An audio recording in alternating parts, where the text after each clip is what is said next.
안식 후 3일 동안 평안하셨습니까? 네. 가을에는 비가 오지 말아야 되는데 참 여름처럼 비가 와가지고 농사 지으시는 분들이 염려가 많을 것 같은 그런 생각이 듭니다. 오늘 이 시간에는 저희가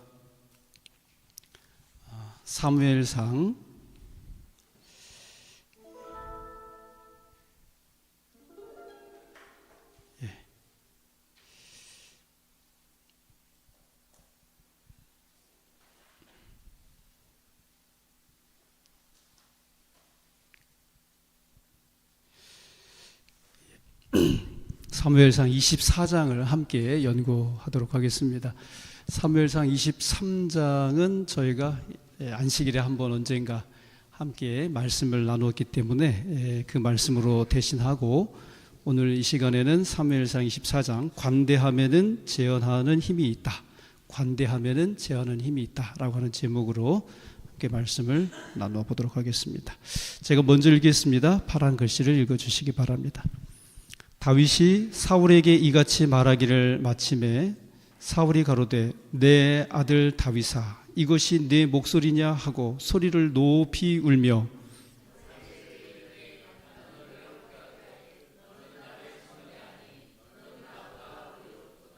내가 나 선대한 것을 오늘 나타내었나니 여호와께서 나를 내 손에 붙이셨으나 내가 나를 죽이지 아니하였도다.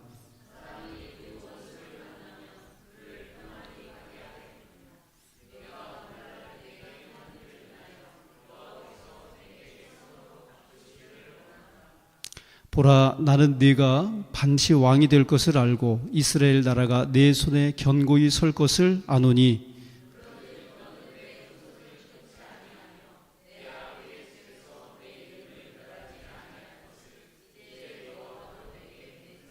다 같이 읽겠습니다. 다윗이 사울에게 맹세하매 사울은 집으로 돌아가고 다윗과 그의 사람들은 요새로 올라가니라. 아멘. 그 본문 1절부터 2절에 보면 이런 말씀이 있어요. 사울이 블레셋 사람을 따르다가 돌아오매 혹이 그에게 고하여 가로되 보소서, 다윗이 엔게디 황무지에 있더이다. 사울이 온 이스라엘에서 택한 사람 3,000을 거느리고 다윗과 그의 사람들을 찾으러 들염소 바위로 갈세. 이 말씀을 읽으면서 이것저것을 이렇게 생각을 해보면 사울이 보통 사람이 아니구나 하는 그런 생각이 듭니다. 왜냐하면 지금 막 블레셋 사람들과의 전쟁을 치르고 왔다면 사울 본인도 굉장히 피곤하고 지쳐 있을 것입니다. 그럼에도 불구하고 다윗이 엔게디에 있다고 하는 정보를 듣자마자 어디서 그런 힘이 났는지 3,000의 택한 병사들을 데리고 다윗과 그의 사람들을 찾으러 염소 바위로 갔다고 하는 것이죠. 여기서 우리는 질투와 시기가 얼마나 큰 힘을 가지고 있는지를 엿볼 수 있습니다. 질투와 시기에 사로잡혀 다윗을 뒤쫓는 이 사울의 모습은 마치 브레이크가 고장난 폭주 기관차와 같다고 할 수 있을 것입니다.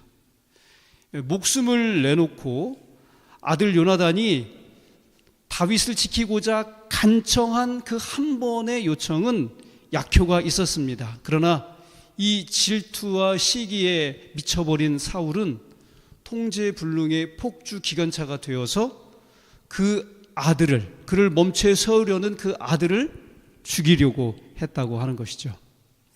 그러니까 이런 사울, 이 시기와 질투에 사로잡혀 있는 이 사울에게는 어떤 사람도 어떤 방법도 소용이 없다고 하는 사실을 우리가 보게 됩니다. 그리고 다윗을 옹호하던 아히멜렉과 그의 가족들이 처참하게 죽어간 이 상황에서 누가 과연 이 폭주 기관차 사울을 멈춰서게 할 수 있을까? 정말 멈추지 않을 것 같은 이 폭주 기관차 사울이 오늘 본문에 보니까 잠시 멈춰서서 정신을 차리고 자신을 돌아보고 있습니다. 사울이 정신 나간 자신의 모습을 보게 된 것은 무엇 때문입니까? 그는 어떻게 자기 자신의 모습을 보게 된 것일까요? 여기 16절 말씀 다시 한번 보겠습니다. 다윗이 사울에게 이같이 말하기를 마침에 사울이 가로되 내 아들 다윗아 이것이 내 목소리냐 하고 소리를 높여 울며 다윗에게 이르되 나는 너를 학대하되 너는 나를 선대하니 너는 나보다 의롭도다. 내가 나 선대한 것을 오늘 나타내었나니 여호와께서 나를 내 손에 붙이셨으나 내가 나를 죽이지 아니하였도다. 사람이 그 원수를 만나면 그를 평안히 가게 하겠느냐? 네가 오늘날 내게 행한 일을 인하여 여호와께서 내게 선으로 갚으시기를 원하노라. 여러분, 사울이 완전히 정신이 나갔던 사람 아닙니까? 그런데 지금 이 말을 들어보니까 온전한 것 같아요? 정신 차린 것 같아요? 예, 그렇습니다. 근데 무엇이 이렇게 사울로 하여금 이런 정신을 차리게 만든 것이냐 하는 것이죠. 그것은 다름 아닌 다윗의 무엇 때문이에요? 오늘의 제목처럼 관대함 때문입니다. 이 다윗의 손에 들려져 있었던 증거물이 있었죠. 그게 뭐예요? 사울의 옷자락을 베어낸 조각이었습니다. 그래서 그 다윗의 손에 들려진 그 증거물을 볼 때 사울은 자신의 모습과 다윗과는 너무나도 대조적이었기 때문에 여기 부조와 선지자 662쪽에 보니까 뭐라고 기록하냐면 깊은 감동을 받았다. 그렇게 말씀을 하고 있습니다. 여러분 혹시 함석헌 선생님 아십니까? 예, 많이 들어보시고 아시리라고 생각됩니다. 지금은 고인이 되셨는데요. 예, 함석헌 선생님과 관련된 한 일화를 여러분들에게 좀 들려드리겠습니다. 예, 선생님께서는 그 일본의 동경 사범학교를 나와가지고 모교인 오산학교에서 학생들을 가르치고 있을 때였는데 하루는 학생들이 때를 지어서 교무실로 몰려온 것입니다. 당시에는 그 학생들이 선생님보다 나이 많은 사람들이 많이 있었다고 그럽니다. 근데 학생들이 문제가 있는 한 교사를 폭행하겠다고 교무실로 몰려온 것이었는데 교사들은 이 몽둥이를 들고 들어온 이 학생들을 보고서 다 도망을 가버린 것입니다. 그런데 이 함석헌 선생님만 고개를 푹 숙이고는 기도하는 자세로 그냥 앉아 있었습니다. 흥분한 학생들이었기 때문에 함 선생님을 보고 문제의 교사로 생각하고 그를 마구 때린 것입니다. 그런데 알고 보니까 엉뚱한 선생님을 때린 것입니다. 학생들이 나중에 이 함 선생님을 찾아와서 용서를 빌었습니다. 그리고 왜 그때 고개를 숙이고 계셨냐고 물었더니 그때 이 함 선생님께서 이렇게 말씀을 했다고 합니다. 내가 눈을 뜨고 맞았다면 내 사랑하는 제자들 중 누가 나를 때렸는지 알 것이 아닌가. 또 자네들도 알 것이고. 그러면 내가 어떻게 강단에 서겠으며 또 자네들도 어떻게 나를 보겠는가. 그렇게 말씀을 하셨다고 합니다. 그래서 이 말에 학생들이 정말 크게 감동을 받고 함 선생님께 엎드려서 용서를 구했다고 하는 그런 이야기가 있습니다. 혹시 또 다른 이야기인데요. 웰링턴 장군에 대해서는 들어보셨나요? 이 본명은 아서 웰즐리라고 합니다. 그는 나폴레옹 당시 영국의 군인이었고 정치가였습니다. 지도에서 이렇게 보시는 것처럼 나폴레옹이 유럽을 다 이게 통합하려고 진격하여 여기저기 전쟁을 일으켰을 때 스페인과 포르투갈, 여기 왼쪽, 저 포르투갈 왕국 저기 있죠? 그 포르투갈과 그 스페인에서 나폴레옹 군대를 상대로 해가지고 엄청나게 혁혁한 그 전공을 세우게 됩니다. 그리고 1815년 6월 18일 월털루 전투에서 나폴레옹의 마지막 군대를 격파시키고 나폴레옹을 몰락시켜버린 사람이 바로 이 웰링턴이라고 하는 영국의 장군입니다. 이후에 이분이 이제 전쟁이 끝난 다음에 정계에 입문해가지고 영국의 총리까지 그렇게 역임을 하게 됐는데요. 그가 부대를 이끌고 있을 때 있었던 한 일화를 소개해 드리려고 합니다. 웰링턴 장군이 부대 앞에서 한 탈영병에게 무엇인가 결심하고 선고를 내리려고 이제 막 이야기를 시작했습니다. 그러면서 다음과 같이 이야기했습니다. 더 이상 이 병사를 다룰 방법은 없다. 수차례 질책도 하고 훈계도 해보았으나 아무런 소용이 없었다. 이제 그래서 자네에게 마지막 방법을 취하려고 한다. 웰링턴 장군이 잠시 말을 멈추고 판결을 내리려고 하는데 한 병사가 이제 손을 들고 말을 하는 것입니다. 장군님, 드릴 말씀이 있습니다. 제게 이 병사를 돌려놓을 수 있는 좋은 방법이 있습니다. 장군님께 말씀드려도 되겠습니까? 그랬더니 이 장군이 말을 해보라고 허락을 했습니다.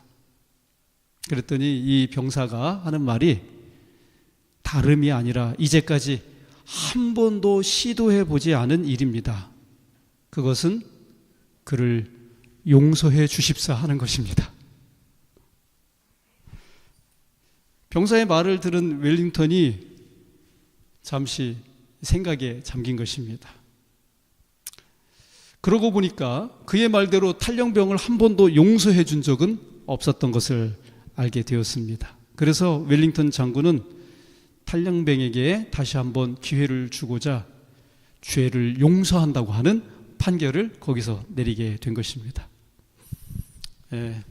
여러분, 그 이후의 결과는 어떻게 되었을 것 같습니까? 어떻게 되었을까요? 그가 탈영했을까요? 탈영하지 않고 끝까지 군 생활을 잘 마쳤을 것입니다.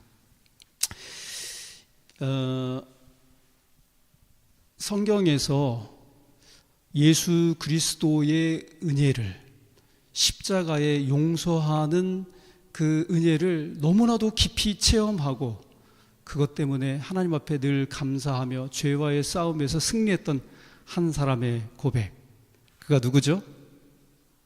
사도 바울입니다. 사도 바울은 로마서 7장에 우리가 잘 아는 것처럼 오호라 나는 곤고한 사람이로다. 이 사망의 몸에서 누가 나를 건져내랴.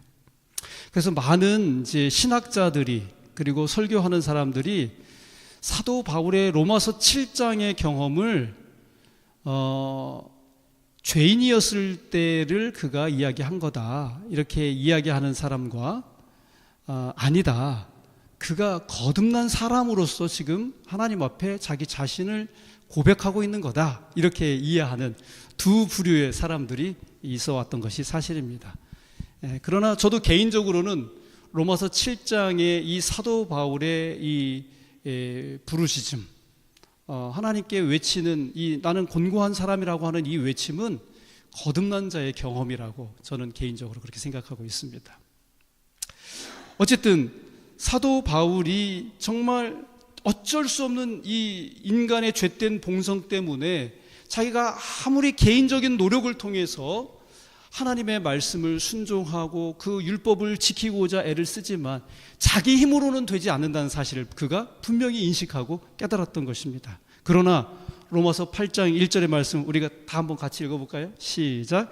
그러므로 이제 그리스도 예수 안에 있는 자에게는 결코 정죄함이 없나니. 그는 정말 십자가 아래서 예수 그리스도의 용서하시는 그 놀라운 사랑을 경험한 사람인 것입니다.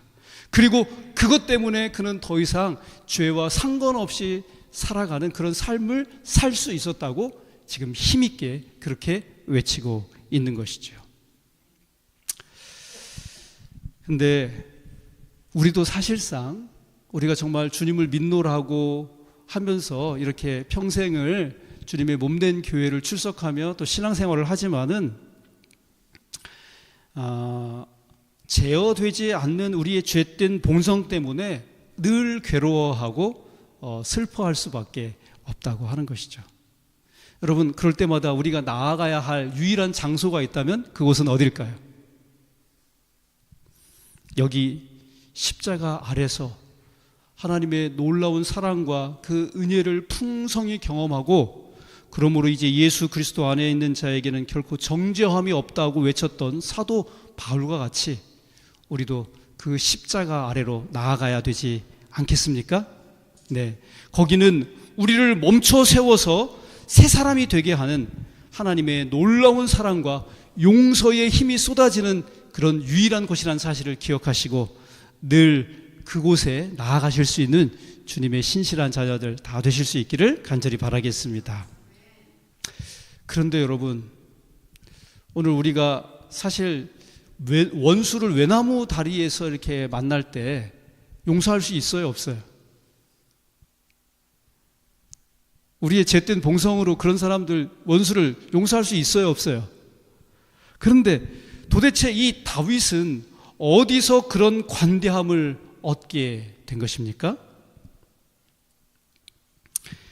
여기가 이스라엘의 엔게디 광야라고 하는 곳입니다. 그런데 다윗이 바로 이 엔게디 광야에 어느 굴 속에 숨어 있었는데 이 굴 속에 숨어 있던 다윗과 600인에게 절호의 기회가 찾아온 것입니다. 다름 아니라 사울이 홀로 다윗과 그의 사람들이 숨어 있는 이 굴 속에 뭘 가리러 왔어요?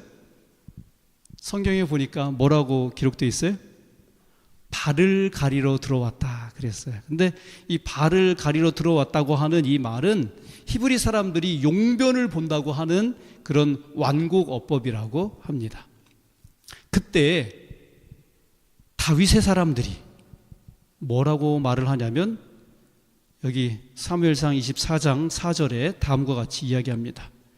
여호와께서 당신에게 이르시기를 내가 원수를 네 손에 붙이리니 네 소견에 선한 대로 그에게 행하라 하시더니 이것이 그날이니이다. 지금이 뭐라는 거예요? 기회라는 거예요. 누구를 처단할 수 있는? 사울을. 그토록 자기를 시기 질투 미워해가지고 죽이려고 하는 이 다윗이 누구를 처단할 수 있는 기회라는 거예요? 사울을 처단할 수 있는 기회라는 것이죠. 특별히 여기 이 사람들이 뭐라고 이야기해요? 여호와 하나님께서 당신에게 그 기회를 주신 것입니다. 지금 이렇게 이야기를 하고 있는 것이죠. 우리가 이전에 공부했습니다만 사무엘상 15장에서 하나님께서 아말렉을 진멸하라는 명령을 사울에게 주셨습니다. 근데 그 명령은 하나님 앞에서 사울이 마지막 테스트를 받고 있었다고 하는 것이죠. 그런데 지금 다윗도 하나님 앞에서 뭘 받고 있는 거예요? 다윗도 지금 하나님 앞에서 뭘 받고 있었어요? 테스트를 받고 있었던 것입니다. 다윗은 지금 어떤 테스트를 받고 있는 것일까요? C.H. 브라이트라고 하는 목사님이 그의 책에서 이 부분에 관해 설명하면서 이런 설명을 주시는데 아주 좋은 말씀이라 제가 그냥 읽어보겠습니다. 그가 칼을 빼서 한 번 썼다면 그는 보좌로 한 발짝 다가서기는 했을 것이다. 그리고 궁핍한 상태와는 영원한 작별을 고하였을 것이다. 쫓기는 짐승 같은 그의 삶은 이제 종결되었을 것이다. 또 올무와 중상모략과 도망다니는 일로 고통당하는 일도 더 이상 존재하지 않았을 것이다. 맞죠? 예, 그가 칼로 사울의 목숨을 끊어버렸다면 더 이상 이제 지금까지 짐승처럼 쫓기던 그런 정말 잠 못 자는 그 숨막히는 그런 상황들 벗어날 수 있었을 것입니다. 그러나 하나님의 때를 기다리는 겸비한 마음을 희생하고 믿음의 아름다운 모습을 묵살시켜 버리는 일이 아울러 따랐을 것이다. 그리고 하나님의 돌보시는 수천 배의 가치가 있는 체험도 묵살해 버렸을 것이며, 하나님의 보존하심과 인도하심과 자비하심의 천금 같은 체험도 내어버리고 말았을 것이다. 그런 대가를 지불하면서 왕좌에 오르는 일이 아름다워 보인다 할지라도, 그러나 믿음은 뭐 할 것이다? 기다릴 것이다. 지금 다윗은 어떤 테스트를 받고 있냐면, 하나님이 너를 이제 왕으로 세울 것인데 하나님께서 계획하시고 지정하신 그 때를 갖다가 누가 기다려야 된다는 거예요. 다윗이 기다려야 한다고 하는 그런 테스트를 지금 받고 있었던 것이죠. 여기 지금 브라이트 목사님께서 말씀하신 것처럼 그가 정말 사울을 단칼에 베어서 죽여버릴 수도 있을 것입니다. 그랬다면 뭐 그가 이스라엘의 왕이 되었겠죠, 당연히. 그러나 뒤에 이렇게 언급하신 것처럼 하나님의 때를 기다리는 겸비한 아름다운 그 신앙, 그런 믿음, 그런 거 다 날아가 버린다고 하는 것입니다.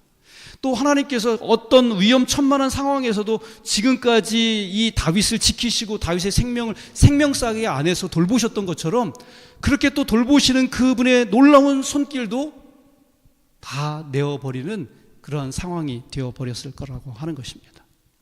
믿음의 조상인 아브라함도 사실 한 번은 어떻게 했어요?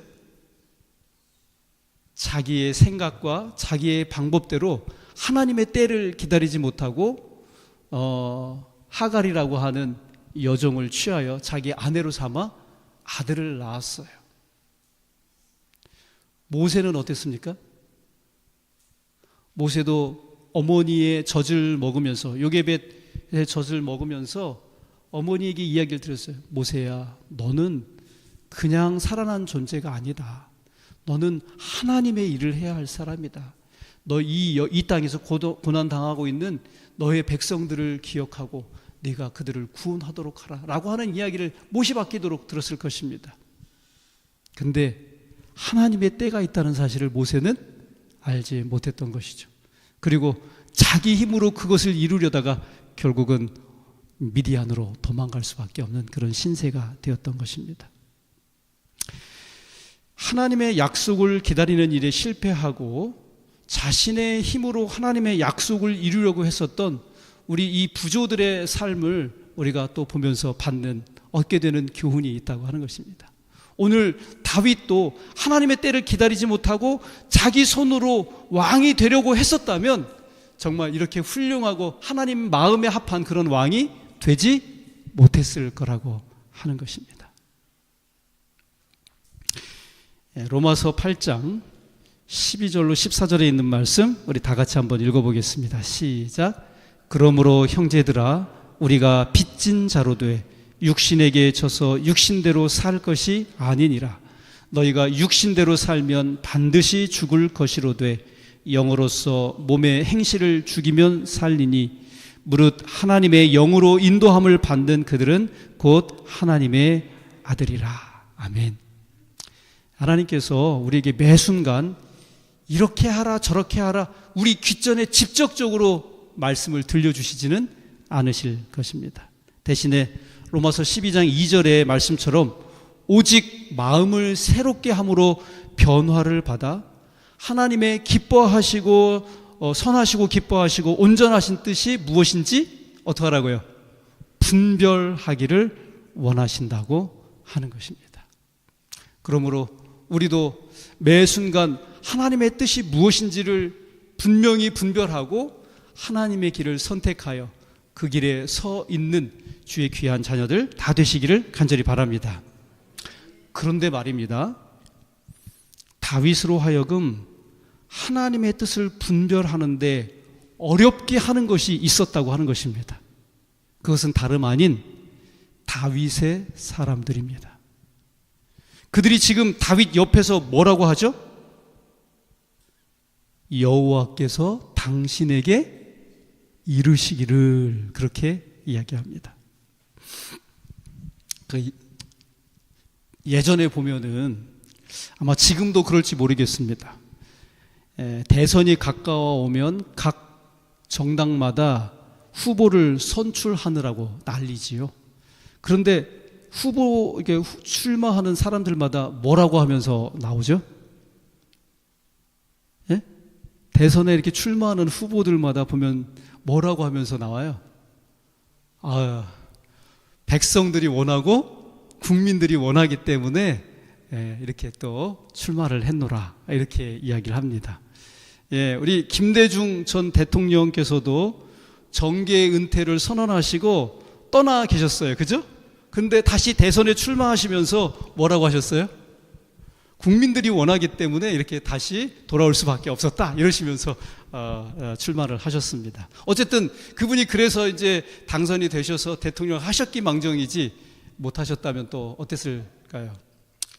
근데 사실 백성들 핑계를 대고 또 그들이 그렇게 하는 것도 사실이지만 자기 안에 이미 자기가 대통령이 되고 싶은 뭐가 있는 거예요?